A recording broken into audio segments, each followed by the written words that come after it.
বিসমিল্লাহির রহমানির রহিম। আসসালামু আলাইকুম।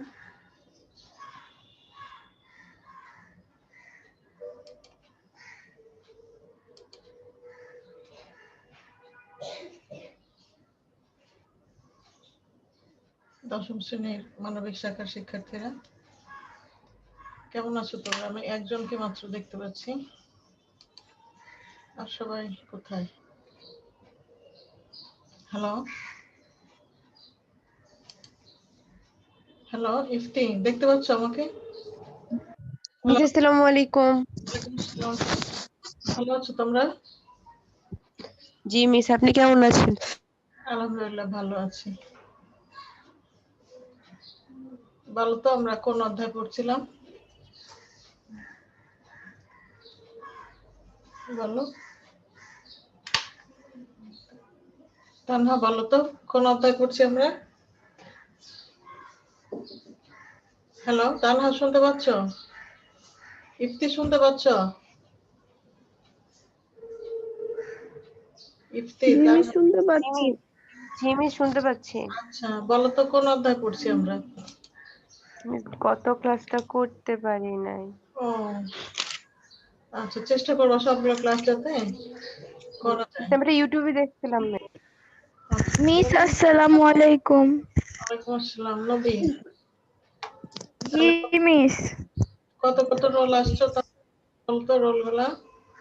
নদী 3, মিস রোল 3, 4, 4 আর 8। Miss roll 8। 8।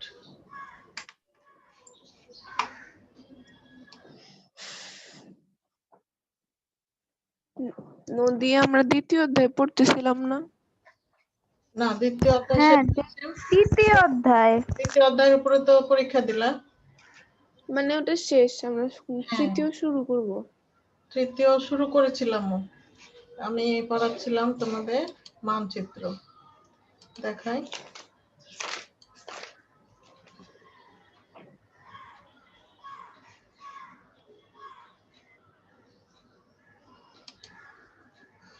এটা পড়ছিলাম না? এবার মনে হচ্ছে? দেখো তো, মনে আছে? এই অধ্যায় পড়ছিলাম আমরা। মনে করতে পারো? কথা বলো নদী, গত ক্লাসে ছিলে? জি মিস। হ্যাঁ, এই জি অধ্যায় মিস। পড়ছিলাম। হ্যাঁ, মানচিত্র পড়ছিলাম। এখানে দেখালাম যে মানচিত্রে এটাকে শিরোনাম বলে, এগুলো সাংকেতিক চিহ্ন। তারপরে স্কেল, নর্থ লাইন মানে উত্তর দেখানো হয়। এরপরে মানচিত্র কত প্রকার, মানচিত্র স্কেল নির্দেশের পদ্ধতি দেখাচ্ছিলাম তোমাদের। বলো তো কত প্রকার? 3 প্রকার। কি? বর্ণনার সাহায্যে, রেখাচিত্রের সাহায্যে, প্রতিভু অনুপাতের সাহায্যে। হ্যাঁ, বর্ণনার সাহায্যে উদাহরণ দেখো, 1 ইঞ্চিতে 4 মাইল এরকম। রেখাচিত্রের সাহায্যে হলো এভাবে রেখা এঁকে, সেই রেখাটা এরকম ডাবল লাইনও হতে পারে, আবার দেখাই তোমাদের, আবার এরকম সিঙ্গেল লাইনও হতে পারে। এই যে দেখো এরকম। হ্যাঁ, এটার অর্থ হলো এই এতটুকু জায়গা পরিমাণ হলো 32 কিলোমিটার, আবার এতটুকু জায়গা পরিমাণ হলো 64 কিলোমিটার।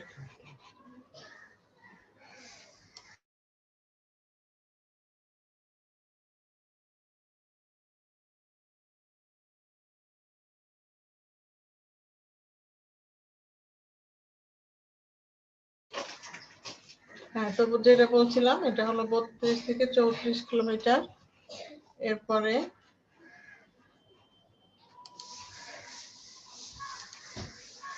দেখো প্রতিভা অনুপাত স্কেল। প্রতিভা অনুপাত হলো যখন এরকম থাকবে 1:63,360, অর্থাৎ ভূমিতে 1 ইঞ্চি, আর মানচিত্রে 1 ইঞ্চি আর ভূমিতে 63,360 ইঞ্চি। আসসালামু আলাইকুম ম্যাডাম। ওয়ালাইকুম সালাম। কে? সঞ্জিদা? জি মিস। সঞ্জিদা, রোল কত তোমার? মিস 11। ও, তোমাকে তো আমি মনে হয় এই প্রথম পেলাম। জি মিস, এই প্রথম। কেন বাবা, ক্লাস করো না কেন? না ম্যাম, একটু একটু পারিবারিক সমস্যার কারণে ঢুকতে পারিনি, মানে একটু সমস্যাই ছিল। আচ্ছা, এখন থেকে পারবা ইনশাল্লাহ নাকি? হ্যাঁ মিস, সামনে একটু সমস্যা মানে দেখতেছে আছে, কিন্তু যখন আমি ফ্রি হচ্ছে তখন ক্লাসে ঢোকার চেষ্টা করছি।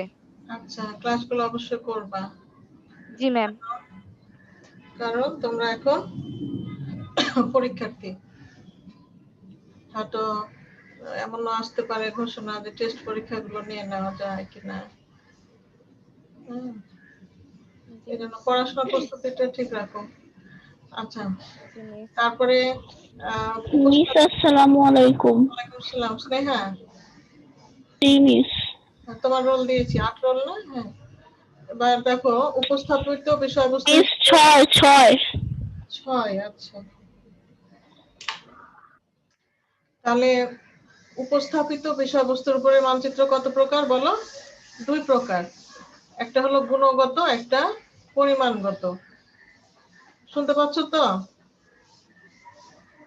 গুণগত হলো যেগুলো সংখ্যায় প্রকাশ করা যায় না, আর পরিমাণগত হলো যেসব তথ্য সংখ্যায় প্রকাশ করা যায়। যেমন ধরো ভূতাত্ত্বিক মানচিত্র, ভূসংস্থানিক মানচিত্র, ভূমিরূপের মানচিত্র, মৃত্তিকা মানচিত্র অর্থাৎ মাটির যে মানচিত্র, ওই যে আমরা নানান রকম মাটি দেখেছিলাম মনে আছে, চীনের পাহাড় একটা। জি মিস। হ্যাঁ, ওই এটা কি সংখ্যায় প্রকাশ করতে পারবা যে 1 নাম্বার 2 নাম্বার 3 নাম্বার এরকম হয় না? যে না। জিনিসগুলা ধরো সংখ্যায় প্রকাশ করা যায় না সেগুলোকে বলে গুণগত। গুণগত যেমন মানুষের সৌন্দর্য, মেধা, এগুলোকে গুণে মানে সংখ্যায় প্রকাশ করতে পারবা বলতো? না। No miss. কিন্তু কোনগুলা যেগুলো পরিমাণ, ধরো বয়স, মানুষের বয়স, এটা সংখ্যায় প্রকাশ করা যায়, যায় তো? হুম, যেগুলো সংখ্যায় জি বলা মিস। যায়, বয়স, আয়, মানুষের আয়, এগুলো হলো পরিমাণগত ডাটা। তো যেসব তথ্য সংখ্যায় প্রকাশ করা যায় সেগুলো যখন মানচিত্রে প্রকাশ করা হয় সেটাকে বলে পরিমাণগত মানচিত্র। যেমন বায়ুর উত্তাপ, বাতাসের তাপমাত্রা কত, এটা সংখ্যায় প্রকাশ করা যায়, বৃষ্টিপাত কত, জনসংখ্যার বন্টন, ঘনত্ব, এগুলো সব পরিমাণগত মানচিত্র। আচ্ছা, এবার দেখো কার্যের উপর ভিত্তি করে, এটা খেয়াল করবা, কিসের উপর ভিত্তি করে মানচিত্রের শ্রেণীবিভাগ বলছে? কার্যের উপর ভিত্তি করে ক্যাডাস্ট্রাল বা মৌজা মানচিত্র। এটা এই যে প্রতি প্লটে নাম্বার দেয়া থাকে, যখন জমি রেজিস্ট্রি করা হয়, কেনা বেচা হয়, তখন এই মানচিত্রগুলো লাগে, আবার ভূমি জরিপ কাজে লাগে। এটার স্কেল হয় সাধারণত 16 ইঞ্চিতে 1 মাইল, এবং এটাকে বৃহৎ স্কেলে অঙ্কন করা হয়। বৃহৎ স্কেল হলো যেটা হলো ছোট জায়গার বড় মানচিত্র। যেমন দেখো এটা অল্প কয়েকটা প্লট নিয়ে একটা মানচিত্র, এটাকে বড় করে দেখানো হয়েছে, এটা হলো বৃহৎ স্কেলের মানচিত্র। আর ক্ষুদ্র স্কেলের মানচিত্র ধরো এখানে গোটা বাংলাদেশ দেখানো হলো, সেটা হলো ক্ষুদ্র স্কেলের মানচিত্র। ভূসংস্থানিক মানচিত্র হলো যে মানচিত্রে একই সাথে প্রাকৃতিক বিষয়াবলীর সাথে সাথে আবার সাংস্কৃতিক বিষয়াবলী দেওয়া হয়। যেমন দেখতে পাচ্ছ এখানে হলো সুরমা নদী, এই যে, যেহেতু সুরমা নদী সিলেটের কোন একটা অঞ্চলের মানচিত্র, এটা সুরমা নদী। এই যে বাজার, বাজার, তারপরে এটা মসজিদ, মন্দির, বিল, এই যে ছোট ছোট কালো রঙের বক্সের মতো চিহ্নটা দেখতে পাচ্ছ, এগুলো হলো বাড়িঘর, এই যেগুলো গাছপালা। তার মানে প্রাকৃতিক, সাংস্কৃতিক সব রকমের বিষয় যখন একটা মানচিত্র উপস্থাপন করা হয় তখন সেটাকে বলে ভূসংস্থানিক মানচিত্র। এরপরে দেখো দেয়াল মানচিত্র। দেয়াল মানচিত্র হলো ধরো আমরা একটা বাংলাদেশ বা পৃথিবীর ম্যাপ দেয়ালে টাঙায় রাখলাম, যেমন ধরো এই দেখো এটা, এই ম্যাপটা যে দেখতে পাচ্ছ যে আমার পাশে এখানে, এই ম্যাপটা যদি আমি দেয়ালে টাঙিয়ে রাখি এটা, তাহলে এটাকে বলা হবে দেয়াল মানচিত্র। মানে যেটা টানানো যায়, দেয়ালে ঝুলিয়ে রাখি আমরা, দেয়াল মানচিত্র। সেটা বাংলাদেশ হতে পারে বা গোটা বিশ্বের হতে পারে। এরপরে আছে ভূচিত্রাবলী বা অ্যাটলাস মানচিত্র, যেটা মানচিত্রের বই আকারে থাকে। তানহা একটা ছিল, তানহা, হ্যালো তানহা, শুনতে পাচ্ছ? তানহা, জি মিস, শুনতে পাচ্ছি। হ্যাঁ, তোমার যে মানচিত্রের বইটা ছিল ওটা আছে তো এখনো?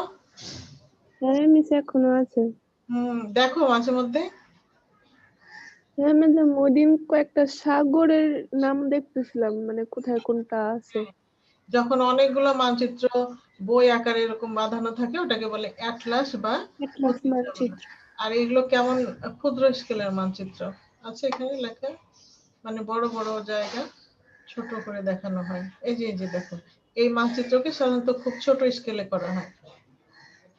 এবার দেখো প্রাকৃতিক মানচিত্র আছে যেখানে পর্বত, মালভূমি, মরুভূমি, নদী এগুলো দেখানো হয়। ভূতাত্ত্বিক মানচিত্র হলো মাটির গঠনকারী শিলা, এটার উপর।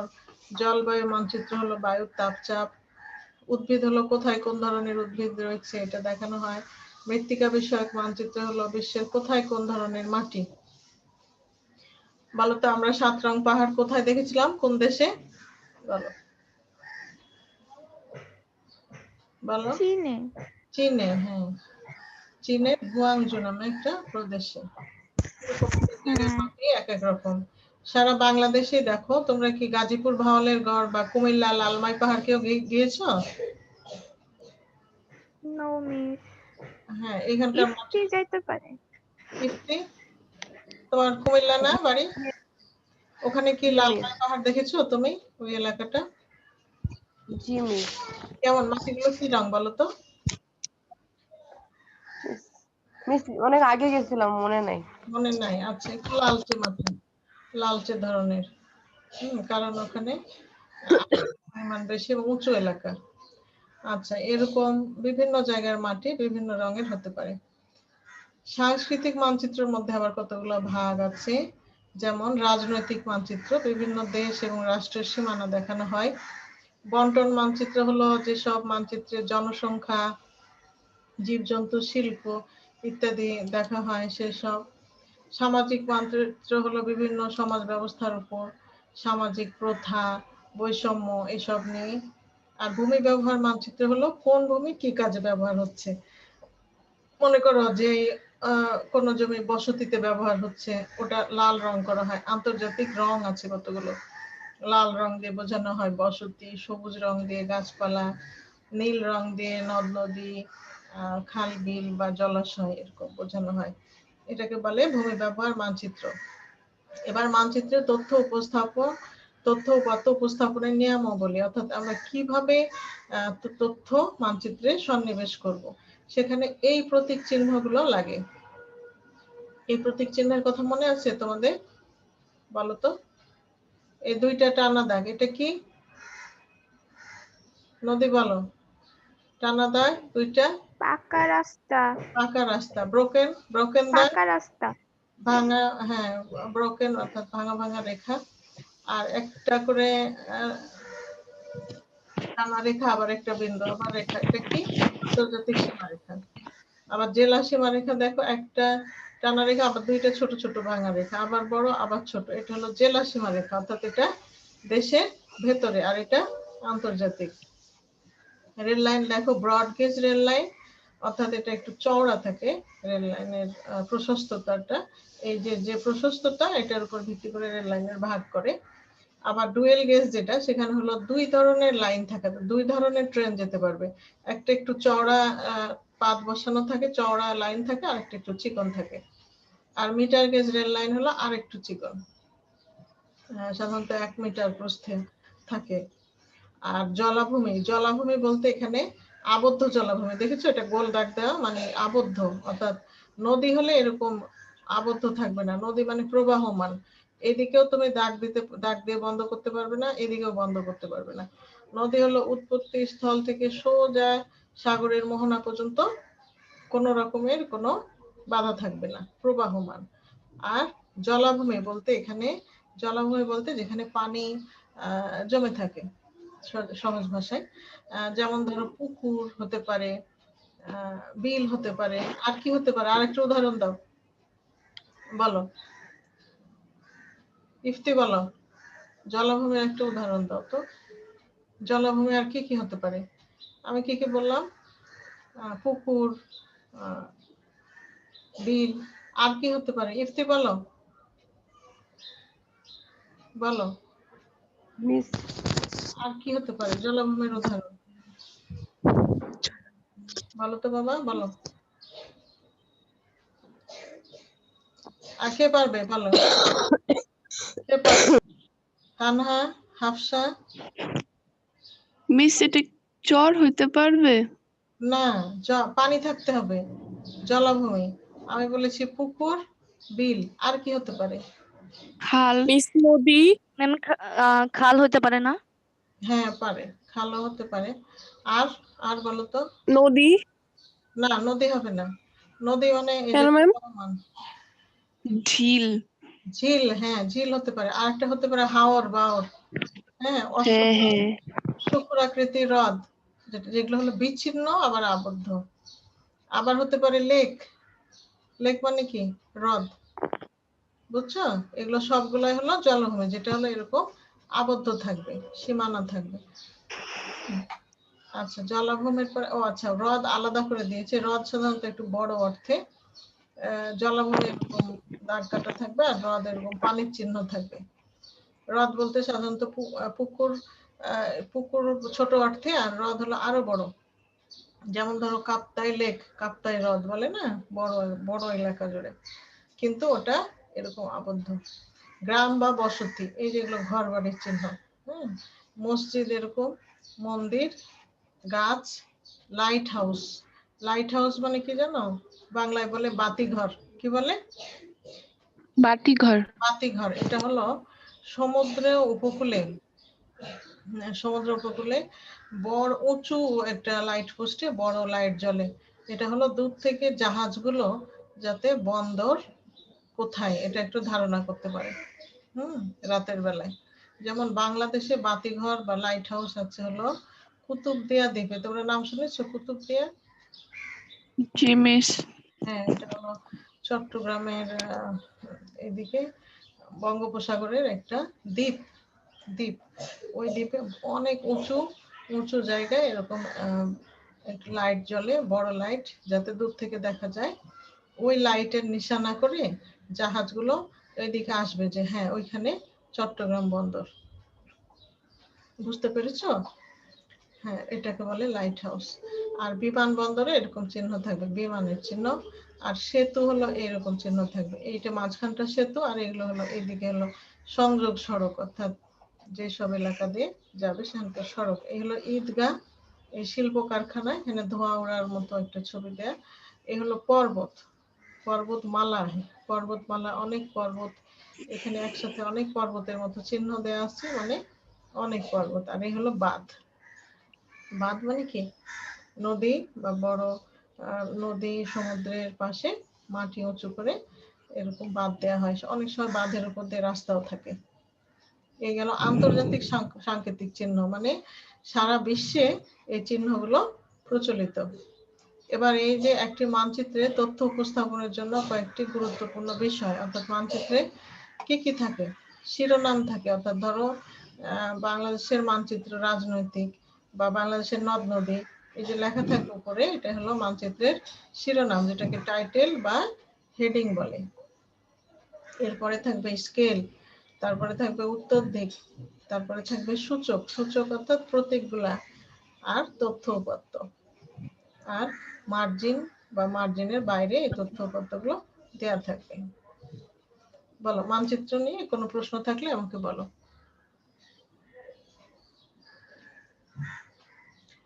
আচ্ছা, এবার তাহলে স্থানীয় সময় ও প্রমাণ সময় আমরা পড়ি।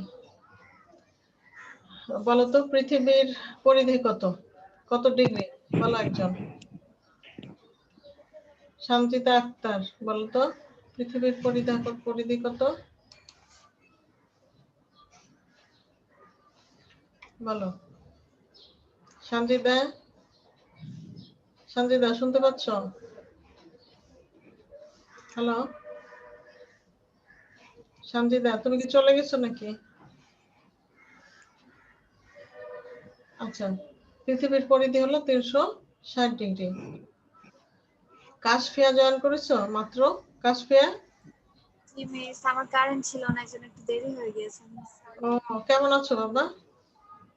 মিস, আলহামদুলিল্লাহ ভালো। আপনি ভালো আছেন? হ্যাঁ, ভালো আছে। আজকে জানাশোনা আসে নাই নাকি? না। কাশফিয়া রোল কত? 2? জি মিস, 2।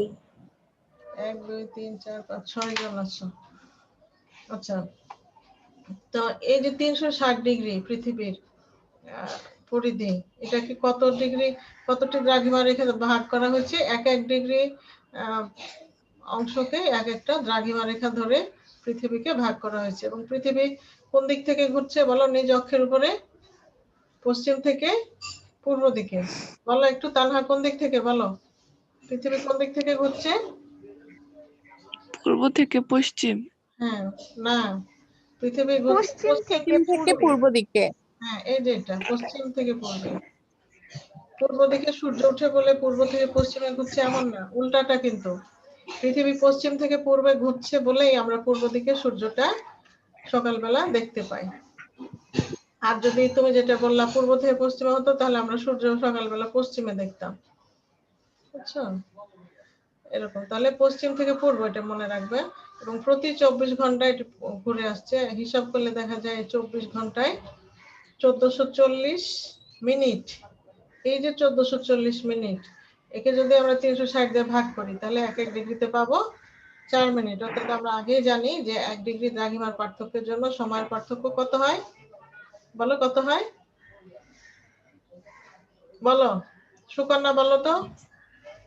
সুকন্যা, শুনতে পাচ্ছ? হ্যালো সুকন্যা, জি ম্যাম। জি ম্যাম। বলো 1 ডিগ্রি দ্রাঘিমার পার্থক্যের জন্য সময়ের পার্থক্য কত হয়? 4 মিনিট।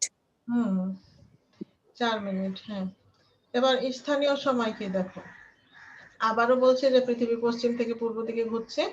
তো যে অংশটি পূর্ব দিকে, সেই অংশটিতে আগে সূর্যোদয় হয়। অর্থাৎ যদি পৃথিবীর আবর্তনের ফলে কোনো একটি স্থানে সূর্য যখন ঠিক মাথার উপরে আসে, তখন ওই স্থানে মধ্যাহ্ন, অর্থাৎ দুপুর। মধ্যাহ্ন হলো দুপুর, ঘড়িতে তখন দুপুর 12টা। তো এই যে মধ্যাহ্ন বা দুপুর 12টা, এই সময় দেখে যখন দিনের অন্যান্য সময় ঠিক করা হয়, তখন তাকে বলা হয় স্থানীয় সময়। যেমন আগে কি ঘড়ি ছিল? না, ঘড়ি ছিল না। তখন এই যে সূর্য ঘড়ি বলা হতো যেটা, বুঝছো? সূর্য ঘড়ি জিনিসটা আর কিছুই না, একটা লাঠি, বড় একটা লাঠি মাঠের মাঝখানে পুঁতে রাখতো। যখন লাঠিটার কোনো ছায়া থাকতো না, পূর্ব দিকেও না, পশ্চিম দিকেও না, উত্তরেও না, দক্ষিণেও না, কোনো ছায়া থাকতো না, তখন সেটা মধ্যাহ্ন। মানে ওটা বরাবর মাথার উপর। তখন কি কোনো ছায়া থাকবে? বলো তো, ছায়া থাকবে সুকন্যা? তো ওই নো ম্যাম।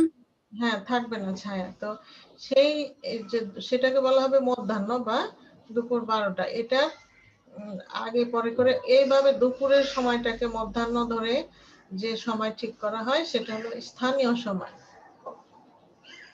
এখন দেখো, পূর্ব দিকে সময় নির্ণয়ের জন্য সময়ের সাথে 4 মিনিট যোগ করতে হবে।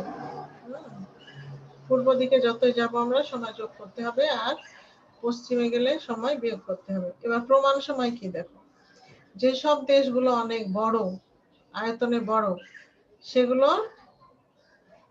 যেমন সেসব দেশে আবার একাধিক স্থানীয় সময় থাকে। এটাকে এমন একটা সময় ধরা হয় যেটাকে প্রমাণ সময়, যেটা সারা দেশ অনুসরণ করে। সাধারণত কোনো একটা দেশের মধ্যভাগে দ্রাঘিমা রেখা অনুযায়ী সময় নির্ণয় করা হয়। যেমন বাংলাদেশের একটা প্রশ্ন লিখে রাখো, বইয়ে সরাসরি নাই, যদি ঘুরে আসে। সেটা হলো, বাংলাদেশে কত ডিগ্রি দ্রাঘিমা রেখা অনুযায়ী সময় নির্ধারণ করা হয়? বলো তো, কে বলতে পারবে? ইফতি বলতে পারবে? বাংলাদেশে কত ডিগ্রি দ্রাঘিমা অনুযায়ী সময় নির্ধারণ করা হয়? বলো দেখি, কে বলতে পারবে? কাশফিয়া বলতে পারবে? কাশফিয়া, নো ম্যাম, মনে পড়ছে না। তাহলে বলো তো, বাংলাদেশের মাঝখান দিয়ে কত ডিগ্রি দ্রাঘিমা রেখা গেছে? এটা বলো, কে বলতে পারবে? বলো। 90 ডিগ্রি দ্রাঘিমা লিখে নাও তোমরা। বাংলাদেশের মাঝামাঝি দিয়ে 90 ডিগ্রি দ্রাঘিমা অতিক্রম করেছে। আর এই 90 ডিগ্রি দ্রাঘিমার সময়, এই 90 ডিগ্রি দ্রাঘিমা রেখা অনুযায়ী বাংলাদেশের সময় নির্ধারণ করা হয়। 90 ডিগ্রি দ্রাঘিমাটা গেছে ঢাকার উপর দিয়ে, বুঝছো? মিস আবার বলেন তো, বাংলাদেশের মাঝখানে। বাংলাদেশে 90 ডিগ্রি দ্রাঘিমা রেখা অনুযায়ী সময় নির্ধারণ করা হয়। দেখো বাংলাদেশে 90 ডিগ্রি দ্রাঘিমা রেখা অনুযায়ী সময় নির্ধারণ করা হয়। কারণ কারণ লিখতে পারো, কারণ বাংলাদেশের মাঝখান দিয়ে 90 ডিগ্রি দ্রাঘিমা রেখা অতিক্রম করেছে। কারণ বাংলাদেশের মাঝখান দিয়ে 90 ডিগ্রি দ্রাঘিমা রেখা অতিক্রম করেছে।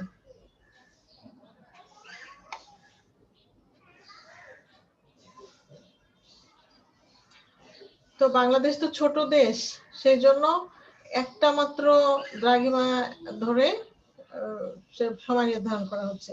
তোমরা রমজান মাসে রোজার সময় দেখেছো না, বলে ঢাকায় ইফতারি মনে করো 6:30। হ্যাঁ, এটা চট্টগ্রামে বা সিলেটে বলবে একটু আগে বলে না 6:25 বলে কিনা বলো, বলে? জি মিস বলে। আবার হ্যাঁ বলে না রাজশাহীতে 6:35। হ্যাঁ হ্যাঁ, টিভির নিচেও লেখা থাকে। হ্যাঁ, টিভির নিচে লেখা থাকে, হ্যাঁ স্ক্রলে লেখা থাকে। কারণ কি? কারণ হলো ঢাকাটা মাঝামাঝি, ওইটাকে প্রমাণ সময় ধরে অন্য স্থানের সময়গুলো নির্ধারণ করা হয়। এবার বুঝতে পেরেছো? বুঝতে পেরেছো? এখন বাংলাদেশ তো ছোট দেশ, ধরো 4, 5, 6 মিনিটের ব্যবধান হচ্ছে, কিন্তু যেগুলো আরো বড় দেশ যেমন ধরো আমেরিকা, কানাডা, এইসব দেশের আয়তন এত বেশি যে ওখানে 5-6 ঘন্টা পার্থক্য হয়ে যায় এক দেশের এক স্থান থেকে আরেক দেশ।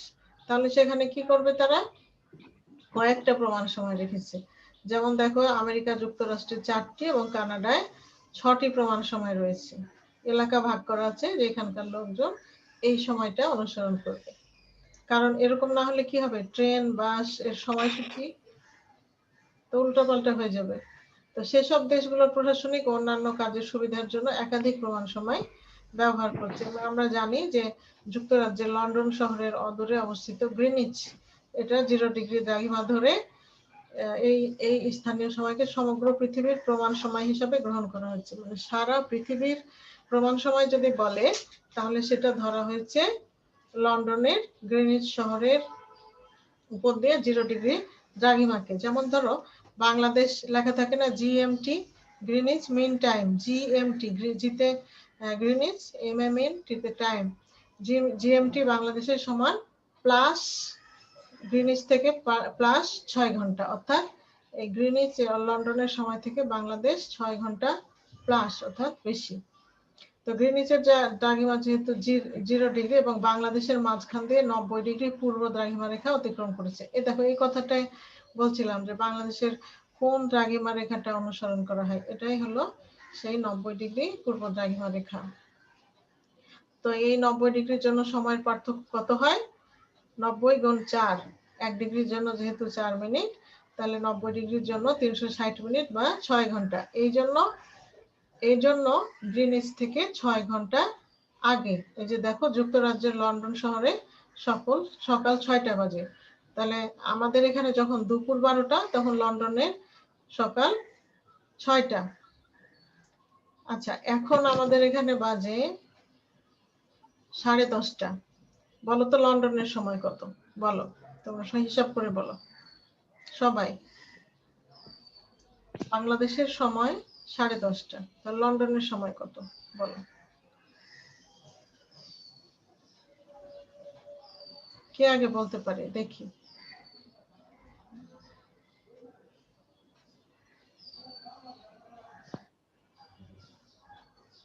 ম্যাডাম 10ই, রাত 10টা। না, এখন 10:30 বাংলাদেশে, তাহলে লন্ডনের সময় কত কত বলো? এই যে একটা উদাহরণ দেয়া আছে, আমাদের এখানে যখন দুপুর 12টা তখন যুক্তরাজ্যের লন্ডন শহরের সময় সকাল 6টা বাজে, অর্থাৎ 6 ঘন্টা আগে হবে।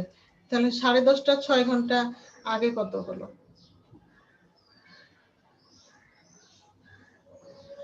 মিস 4:30। হ্যাঁ, 4:30 বিকাল না সকাল না দুপুর বলো? সকাল। 4:30 সকাল, ভোর 4:30। ভোর 4:30। হ্যাঁ, অর্থাৎ ভোর রাত। এখন যদি রমজান মাস হতো তাহলে মনে করো সেহরির শেষ সময় হতো, ঠিক না? তাহলে এখন লন্ডনে কত? 4:30। ভোর 4:30। ভোর 4:30। বুঝতে পেরেছো বিষয়টা? বুঝতে পেরেছো কিনা? জি মিস। হ্যাঁ, এইরকম।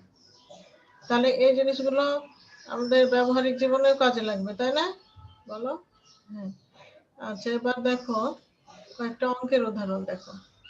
এই অঙ্কগুলো আমি আগে করিয়েছি। আচ্ছা তানহা, তুমি একটা অঙ্কের অসুবিধার কথা আমাকে বলেছিলে। এটা যে ছবি তুলে জি পাঠিয়েছিল, মিস। ওই ছবিটা এত ঝাপসা আমি বাবা বুঝতে পারি নাই। হ্যাঁ, এখানে যদি থাকে তো বলো, হ্যাঁ, আর নাহলে আমাকে আরো স্পষ্ট করে হাতে লিখে জানায়। আচ্ছা ম্যাডাম। উদাহরণ 1, ঢাকা থেকে পূর্বে অবস্থিত একটি স্থানে দ্রাঘিমার পার্থক্য 50 ডিগ্রি 30 মিনিট। ঢাকায় যখন ভোর 6টা, তখন সেই স্থানের স্থানীয় সময় কত?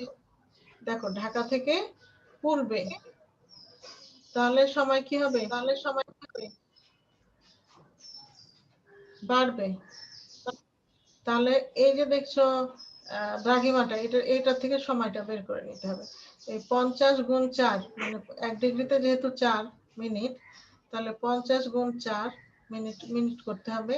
আবার 30 মিনিট, এটা কিন্তু দূরত্বের মিনিট, এটাকে 4 দিয়ে গুণ করতে হবে, 4 সেকেন্ড এটা। তাহলে 30 গুণ 4, হ্যাঁ, তাহলে এখানে 200 মিনিট আর 120 সেকেন্ড। 200 মিনিট আর 2 মিনিট, 60 সেকেন্ডে যেহেতু 1 মিনিট, সেজন্য 120 সেকেন্ডে 2 মিনিট। তাহলে 202 মিনিট। 202 মিনিটকে আবার 60 দিয়ে ভাগ করে ঘন্টা বানাতে হবে। তুমি আলাদা জায়গায় একটু রাফ করে নেবে, যে বা এখানেও দেখাতে পারো। 60 দিয়ে ভাগ করলে এটা হবে 3 ঘন্টা, অর্থাৎ 3 × 18 180। 180, 202 থেকে 180 বিয়োগ দাও, তাহলে হবে 22 মিনিট। 3 ঘন্টা 22 মিনিট। এখন এখানে ছবিটা দিয়ে দেখানো হয়েছে, দেখো। এই যে স্থানটির স্থানীয় সময় নির্ণয় করতে হবে, এই মাঝখানেরটা দিয়েছে। এটা হলো এই ঢাকা থেকে 50 ডিগ্রি 30 মিনিট পূর্বে। তো এখন যেহেতু এটা যোগ করতে হবে, ঢাকার সময় প্লাস সময়ের পার্থক্য। 6টা যোগ 3 ঘন্টা 22 মিনিট, এই যে আমরা আগে হিসাব করে পেলাম 3 ঘন্টা 22 মিনিট, তাহলে 9টা 22 মিনিট। এই যে এই জায়গায়, এই ঢাকা থেকে পূর্ব দিকে 50 ডিগ্রি 30 মিনিট পূর্বে সময় হলো সকাল 9টা 22 মিনিট। এবার পরেরটা দেখো, ঢাকার দ্রাঘিমা 90 ডিগ্রি পূর্ব এবং রিয়াদের দ্রাঘিমা 45 ডিগ্রি পূর্ব। রিয়াদ কোথায় বলো? নদী বলো, রিয়াদ কোথায়? হ্যালো, জি মিস। রিয়াদ কোথায় বলো? রিয়াদ কে বলতে পারবে? সৌদিতে। হ্যাঁ, সৌদি আরবের রাজধানী হলো রিয়াদ। লিখে রাখো নিচে, হ্যাঁ, সৌদি আরবের রাজধানী রিয়াদ। রিয়াদ। তোমাদের একটু দেখো, একটু এই ম্যাপটা দেখতে পাচ্ছ? পাচ্ছ কিনা জি বলো? মিস। মিস। জি। হ্যাঁ, এখানে এই জায়গায় হলো বাংলাদেশ, এই জায়গায়। হ্যাঁ, এই জায়গায়, এই যে ভারতের এখানে বাংলাদেশ, আর এই হলো সৌদি আরব। তাহলে এর গ্রিনিচ হলো এটা, এই লম্বাটা। তাহলে লন্ডন থেকে দুটাই পড়বে, রিয়াদও পড়বে, সৌদি আরবও পড়বে, বাংলাদেশও পূর্ব দিকে। এখন কথা হচ্ছে, বাংলাদেশ থেকে রিয়াদ আবার পশ্চিমে, ঠিক কিনা বলো? বলো দেখি, বাংলাদেশ থেকে রিয়াদ কোথায়, কোন দিকে? পশ্চিমে। পশ্চিমে, হ্যাঁ। তাহলে সময় কি হবে, বাড়বে না কমবে বলো? পারবে। না, পশ্চিমে কি সূর্য আগে যাবে? কমবে। বাংলাদেশের সূর্য এদিকে আস্তে আস্তে যাচ্ছে, সূর্য দিক থেকে আসো, পূর্ব দিক থেকে, তো বাংলাদেশে আগে আসলো, সৌদিতে পরে যাবে না, পশ্চিম তো, জি মিস। কারণ বাংলাদেশ থেকে সৌদি পশ্চিমে। হ্যাঁ, তাহলে সময় কি হবে আমরা বুঝলাম, বলো সময় কি হবে? কমবে। সময় কি হবে বলো? কমবে। এবার এটা দেখো, কমবে। হ্যাঁ, অঙ্ক এবার দেখো। আমরা জানি কি জানি, প্রতি ডিগ্রি দ্রাঘিমার জন্য সময়ের পার্থক্য কত হবে? 4 মিনিট। তাহলে দ্রাঘিমার পার্থক্যটা বিয়োগ করে ফেলো। 90 থেকে 45 বাদ দিলে কত? 45। আর 45 গুণ 4 180 মিনিট, অর্থাৎ 3 ঘন্টা।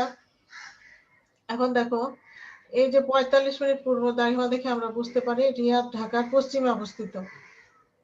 ধরো আমাদের ম্যাপ মনে নাই সে সময়, কিন্তু ঢাকা যেহেতু 90 ডিগ্রি আর রিয়াদ বলছে 45 ডিগ্রি, তার মানে 90 আসার আগেই তো 45 হয়েছে নাকি? বলো। তাহলে 45 হলো 45-এর পরে ঢাকা, তার মানে এটা আরো পূর্বে। রিয়াদ ঢাকার পশ্চিমে অবস্থিত, তাই ঢাকার স্থানীয় সময় থেকে এই 3 ঘন্টা বাদ যাবে। পশ্চিমে হলে কি হয়? সময় বিয়োগ হয়। তাহলে রিয়াদের স্থানীয় সময় হবে দুপুর 2টা বিয়োগ 3 ঘন্টা। এখানে দুপুর 2টা বলতে 14টা হবে। আন্তর্জাতিক সময়ে কি বলে জানো? 12টার পরে 1টাকে বলে 13টা, 2টাকে বলে 14টা। তো 14 বিয়োগ 3 সমান 11টা, অর্থাৎ রিয়াদের স্থানীয় সময় হবে সকাল 11টা। বলো, বুঝতে পেরেছো না পারো নাই? বলো। স্নেহা, স্নেহা বলো, বুঝতে পেরেছো বাবা? স্নেহা, জি মিস। তাহলে সৌদি আরবের সময় একদম সোজা মনে রাখবা যে 3 ঘন্টা কম আমাদের থেকে। লন্ডনের সময় যেমন 6 ঘন্টা কম, সৌদি আরব 3 ঘন্টা কম। কারণ এগুলো একটা নির্দিষ্ট লাইনে। লন্ডন হলো 0 ডিগ্রি, সৌদি আরব হলো 45 ডিগ্রি, বাংলাদেশ 90 ডিগ্রি। এগুলো একদম মনেই রাখা যায়। অঙ্ক করে দেখাতে হবে ভালো কথা, কিন্তু তোমার মনেও থাকতে হবে যে সৌদি আরবের সময় 3 ঘন্টা, লন্ডনে 6 ঘন্টা, এটা কম। কারণ সৌদি আরবে দেখো আত্মীয় স্বজন অনেকে কাজ করতে যায়, তখন ধরো ফোন করবা, তখন তুমি বুঝতে পারবা কিভাবে এখানে কয়টা বাজে। তোমার যদি মনে থাকে যে 3 ঘন্টা কম, তাহলে সুবিধা হবে না? বলো তো, হবে? হ্যাঁ, সুবিধা হবে। তাহলে এখন আমাকে একটা হিসাব করে দাও। এখন মনে করো ঢাকার সময় হলো 10:30, তাহলে সৌদি আরবের সময় কত? হিসাব করে দাও তো। হ্যাঁ, চটপট, আর 2 মিনিট আছে বাবা, তাড়াতাড়ি। ঢাকার সময় 10:30, সৌদি আরবের সময় কত? তাড়াতাড়ি বলো, কে আগে বলতে পারে? মিস 1:30 এসো। হ্যাঁ 1:30। না, পারবে না তো, কমবে। 7:30 না ম্যাম? কমবে, 3 ঘন্টা কমবে। তাহলে কত? 7:30 ম্যাম। 7:30। হ্যাঁ, 7:30 কি হ্যাঁ সকাল না বিকেল? সকাল। সকাল, হ্যাঁ। তাহলে বুঝতে পেরেছো না পারোনি? বলো। জি ম্যাম, পেরেছি। তাহলে সৌদি আরবে মনে করো কেউ গেছে কাজ করতে, তাহলে তুমি ফোন দেওয়ার সময় কি মনে রাখবা? 3 ঘন্টা কম না বেশি? কম। হ্যাঁ, তাহলে কাজে লাগবে না কম। জিনিসটা? হ্যাঁ, জানা থাকলো। জি ম্যাম।